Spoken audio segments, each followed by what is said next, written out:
नमस्कार मंडळी, कसे आहात आपण? मजेत आहात ना? आजच्या भागामध्ये आपण थोडा वेगळा विषय घेणार आहोत. आजच्या विषयाचं नाव आहे घटिका यंत्रम, म्हणजे घड्याळ. संस्कृतमध्ये किती वाजले हे कसं म्हणायचं, कसं ओळखायचं हे आज आपण शिकणार आहोत.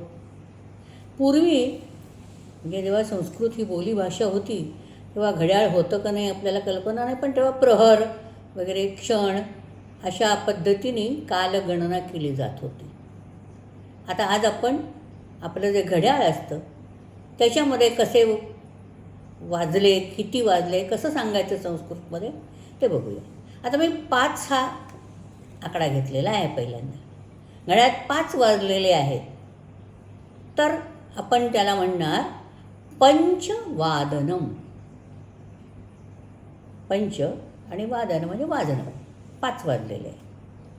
आता 5 वाजून 5 मिनटं झालेली आहेत, मग 5 अधिक आहे, मग पंचाधिक आणि पुढे पुन्हा म्हणायचं पंचवादनम. आता 5 वाजून 10 मिनटं झाली आहेत तर दशाधिक पंचवादनम. आता 5 वाजून 15 मिनटं झाली आहेत म्हणजे आपण म्हणतो 5:15 वाजले, तसंही आपण म्हणतो मराठीमध्ये. त्याला म्हणतात सपाद पंचवादनम. 5-5 मिनटाचं मी अंतराने सांगते आहे. 5:20 झाले तर 20ला 20 विंशती शब्द आहे. विंशत्यधिकम पंचवादनम. 5:25 झालेस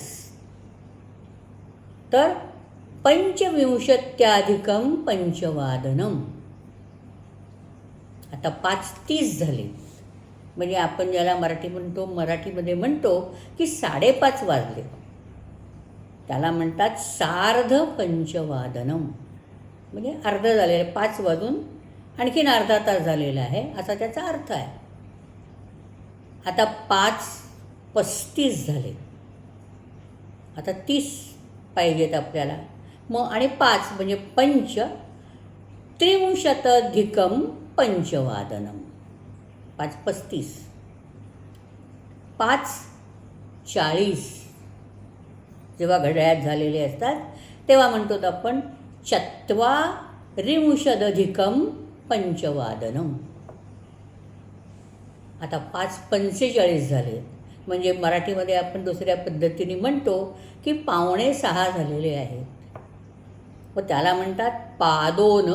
पण आता 5:45 मग षड्वादनम, मग पादोन षड्वादनम. 5:50 झालेत म्हणजे 6ला 10 मिनटं कमी आहेत असंही आपण म्हणू शकतो. मग त्याला म्हणतात दशोन षड्वादनम. 5:55 झालेत म्हणजे 6ला 5 मिनटं कमी आहेत म्हणजे पंचोन षड्वादनम आणि 6 वाजलेले आहेत तर आपण त्याला म्हणतो षड्वादनम. तेव्हा आज आपण 5-5 मिनटाच्या अंतराने 5 ते 6 ही वेळ आपण संस्कृतमध्ये कशी सांगायची ते बघितलेलं आहे. आता याचप्रमाणे 1 असेल तर 1 वादनम, 2 वाजले तर द्विवादनम, अशा पद्धतीने आपण सांगू शकतो.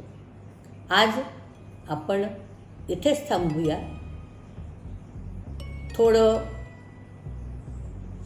अवघड आहे, पुन्हा आपण हा व्हिडिओ बघून लक्षात ठेवावा अशी माझी विनंती आहे. नेहमीप्रमाणेच आपण माझ्या या वाहिनीला लाईक, शेअर, सबस्क्राईब करा आणि नेहमीप्रमाणेच कमेंटही द्या. जयतु संस्कृतम.